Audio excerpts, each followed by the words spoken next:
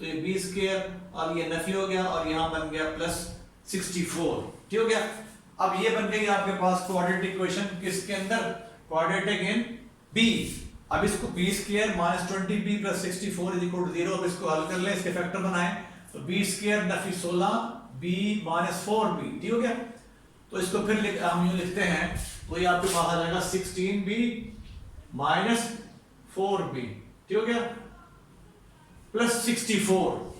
अब इन दोनों में से आप b कॉमन निकाल लें, इन दो से b कॉमन निकालेंगे, b into b minus 16 minus 4 common निकालेंगे, ठीक है। तो ये आ गया आपके पास b माइनस 16। अब b माइनस 16 होल कॉमन निकालें, यहाँ बचेगा b माइनस 4। अब यहाँ से आपके पास आइदर दिस जीरो और दिस जीरो, दो फैक्टर का प्रोडक्ट जीरो है, it mean either first zero और सेकंड जीरो। तो b इज इक्वल टू 4 और b इज इक्वल टू क्या आ जाएगा 16। b की दो वैल्यूज आ गई। अब इन b की दो वैल्यूज को आपने यहाँ पुट करना है, किसके अंदर, नंबर 2 के अंदर। तो इस b इज इक्वल टू कितना है 4, देन फ्रॉम इसमें सॉरी नंबर 5 के अंदर, 2 नहीं नंबर 5 के अंदर पुट करेंगे। If b is equal to 4 then from 5 a कितना हो जाएगा 16।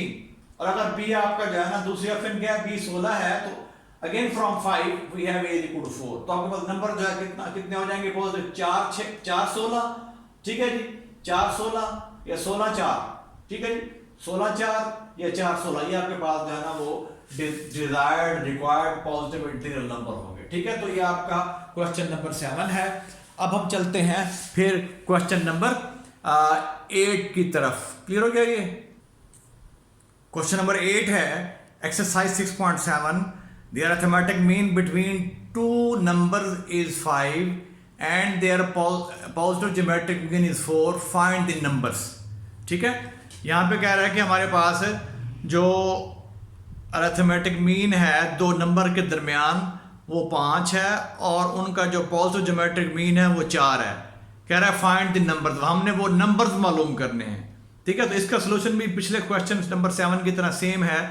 तो हम फर्ज कर लेंगे let a and b be two numbers, a और b हमारे पास दो नंबर्स हैं। Then we say that then we know that sorry कि इनका जो अरिथमेटिक मीन है उसे a का नाम देते हैं और वो बराबर है a जमा b बटा 2 के, और इनका जो पॉजिटिव ज्योमेट्रिक मीन है उसको नाम देते हैं g का और वो बराबर है a b under root 7, positive sign लिया हमने, ठीक है, क्योंकि उसने हमें पॉजिटिव दिया हुआ था। अब इस केस में हमें गिवन है कि इनका अरिथमेटिक मीन 5 है, a 5 है और g कितना है वो 4 है, ठीक है।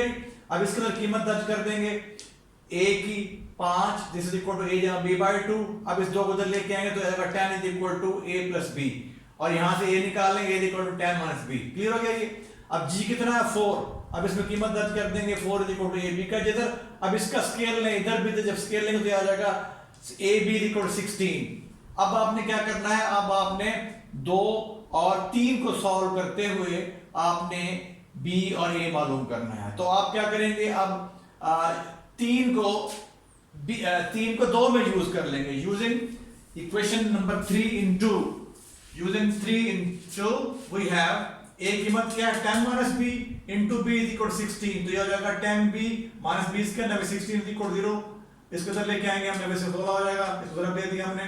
फिर नफी से फ्रॉड मल्टीप्लाई कर देंगे, इसको यहाँ जमा हो जाएगा, यहाँ ये जमा हो जाएगा। तो 20 के Nafi 10b is equal Nafi 10b plus 16 is equal 0। फिर 20 के नफी 8b, इसको फैक्टर बना ले इसके, नफी 8b नफी 2b। अब इन दोनों में से b कॉमन b माइनस 8, नफी 2 कॉमन b माइनस 8। अब b minus 8 as whole common, b minus 2 this equal 0। अब हमारे पास दो फैक्टर का प्रोडक्ट 0 है, it mean first 0 either first 0 और सेकंड 0। अब if this is equal 0 then b is equal to जो है 8 आ जाएगा, और जब ये 0 है तो b कितना आएगा 2, so b is equal to 2 by 8। तो इससे हमारे पास b की दो कीमतें आ जाएंगी, एक आ जाएगा 2 और एक आ जाएगा 8 आ जाएगा। अब इनको आप यूज करेंगे बारी बारी। If b is equal to 2 then from 3 we have a is equal to 10 minus b this equal 8। तो a कितना हो जाएगा 8 हो जाएगा, और जब आपका b जो है 8 है then from 3 we have a is equal to 2। तो देयरफॉर हमारे पास जो पॉसिबल आंसर है 2 8 एंड 8 2, ये हमारे पास जो है रिक्वायर्ड आंसर आएगा। 2 8 एंड 8 2 आर 2 नंबर्स, ठीक है जी, जिनका हमारा अरिथमेटिक मीन गिवन था, ठीक है जी। वो क्या था 4 था, और इनका ज्योमेट्रिक मीन जो गिवन था वो कितना था, इनका अरिथमेटिक मीन हमें 5 गिवन था सॉरी, और इनका geometric mean positive geometric mean हमें 4 गिवन था। क्लियर हो गया ये? तो ये हमारे पास इसका क्वेश्चन नंबर 8 है एक्सरसाइज 6.7 का। अब देखिए हमारे पास नया टॉपिक है ज्योमेट्रिक सीरीज, ठीक है जी। तो पहले हम इसको ज्योमेट्रिक सीरीज को डिफाइन करते हैं और फिर हम इसकी ज्योमेट्रिक सीरीज की एन टर्मों के सम के लिए फार्मूला जो है वो लिखेंगे, उसको याद रखेंगे, याद करेंगे, और फिर ज्योमेट्रिक सीरीज की इनफाइनाइट नंबर ऑफ टर्म्स का सम मालूम करने के लिए उसका फार्मूला जो है याद रखेंगे, और फिर उनको एक्सरसाइज में इस्तेमाल करते हुए उनके क्वेश्चन सॉल्व करेंगे। तो सबसे पहले हम डिफाइन करते हैं ज्योमेट्रिक सीरीज। ठीक हो गया। अब पहले मैं इसकी एग्जांपल लेता हूँ, फिर मैं इसकी तारीफ की तरफ आता हूँ। तो अगर आप इसकी एग्जांपल देखें तो हमारे पास 3, 9, 27, 81 सो ऑन, ये आपकी जीपी है, यानी ये आपके पास ज्योमेट्रिक प्रोग्रेशन है। अब अगर आप इसकी टर्मों को जमा कर देंगे 3 जमा 9 जमा 27 जमा 81 जमा सो ऑन, तो ये बन जाएगी ज्योमेट्रिक सीरीज। ठीक है जी। अब इसको रखें ध्यान में, अब इसकी तारीफ की तरफ आ जाएं। Geometric series, the sum of terms of a geometric sequence is called a geometric series. यानी अगर आप सम ले लें किसका, ज्योमेट्रिक सीक्वेंस की टर्मों का, तो वो आपको क्या मिलेगी, वो मिलेगी ज्योमेट्रिक सीरीज। तो वही इस एग्जांपल से क्लियर है, the sum of terms of a geometric sequence is called geometric series. अब ये आपके पास ज्योमेट्रिक सीक्वेंस है, इसकी टर्मों का सम तो ये हमारा बन गई है ज्योमेट्रिक सीरीज। अब अगर आपको याद हो तो हमने जीपी की जो जनरल शेप बताई थी मैंने आपको, a1r square a1r cube so on, a1r की power n(1) comma so on. तो ये आपके पास जीपी थी, यानी ये आपके पास ज्योमेट्रिक प्रोग्रेशन की जनरल शेप है। ठीक है। अब अगर आप इसकी टर्मों को ऐड कर देंगे तो a1 plus a1r plus a1r square a1r cube plus so on plus a1r की power n(1) plus so on, तो ये बन जाएगी हमारे पास ज्योमेट्रिक सीरीज। ठीक है जी। ये क्या बनेगी, ये बनेगी ज्योमेट्रिक सीरीज। अब अगर हम इसकी n टर्मों का, इस ज्योमेट्रिक सीरीज की n टर्मों का सम मालूम करना चाह रहे हैं, तो इसके लिए फॉर्मूला यूज करेंगे Sn sum of n term this is equal to a1 into 1 minus r की पावर n और 1 minus r। कब, जब आपके पास जो r है, ये r को बोलते हैं कॉमन रेशियो, अगर आपको याद हो। तो अगर आपके पास r का जो मॉड है वो 1 से कम हो तो फिर इसको यूज करेंगे सम मालूम करने के लिए, सम ऑफ n टर्म मालूम करने के लिए इस फॉर्मूले को यूज करेंगे। कब, जब आपके पास r की एब्सोल्यूट वैल्यू 1 से लेस हो, और अगर आपके पास जो कॉमन रेशियो है उसकी एब्सोल्यूट वैल्यू 1 से बड़ी हो, या जो कॉमन रेशियो है वो 1 से बड़ा हो, ये भी कह सकते हैं आप, तो उस वक्त में आप ये यूज करेंगे सम ऑफ n टर्म मालूम करने के लिए Sn is equal to a1 into r raised to power n(1) over r minus 1। ठीक है। पहले में आपने क्या मालूम करना है, पहले में आपने यहाँ भी Sn मालूम करना है। इसको कब अप्लाई करना है, जब आपके पास कॉमन रेशियो जो है उसकी एब्सोल्यूट वैल्यू 1 से लेस होगी, छोटी होगी। और दूसरा जो है सेम फॉर्मूला है लेकिन इसकी शक्ल बदली हुई है, ये भी आपको सम ऑफ n टर्म देगा, this is equal to a1 into r raised to power n(1) over r minus 1। ये कब यूज करेंगे, जब r का मॉड जो है वो 1 से बड़ा होगा, यानी जो कॉमन रेशियो है उसकी एब्सोल्यूट वैल्यू जब 1 से बड़ी हो तो फिर ये यूज करेंगे सम ऑफ n टर्म्स के लिए। क्लियर हो गया। फिर इसमें अगर आपने सम मालूम करना है पूरी इनफाइनाइट ज्योमेट्रिक सीरीज का, और ये उस वक्त पॉसिबल है जब आपके पास जो कॉमन रेशियो है वो 1 से छोटा होगा। ठीक है। तो इसको फिर हम इसका सम हम मालूम कर सकते हैं इनफाइनाइट, पूरी इनफाइनाइट ज्योमेट्रिक सीरीज का। इस मुराद है कि जैसे आपके पास ये इनफाइनाइट ज्योमेट्रिक सीरीज है प्लस सो ऑन आगे टर्म में जा रही है। ठीक है ना। तो ये इनफाइनाइट ज्योमेट्रिक सीरीज है, तो इसकी टर्मों का सम उस वक्त पॉसिबल है जब आपके पास जो कॉमन रेशियो है उसकी एब्सोल्यूट वैल्यू 1 से कम हो। तो इसके लिए जो फार्मूला यूज करेंगे वो ये फार्मूला यूज करेंगे हम, S infinity is equal to a1 over 1 minus r। ठीक है जी। sum of infinite number of term S infinity sum of finite number of term is equal to a1 over 1 minus r। ठीक है ना। तो इसका सम उस वक्त में पॉसिबल है जब आपके पास r का मॉड जो है 1 से लेस होगा। ठीक है जी। जब r का मॉड 1 से बड़ा है तो इसका सम पॉसिबल भी नहीं, इसके लिए फॉर्मूला नहीं है हमारे पास, एग्जिस्ट नहीं करता।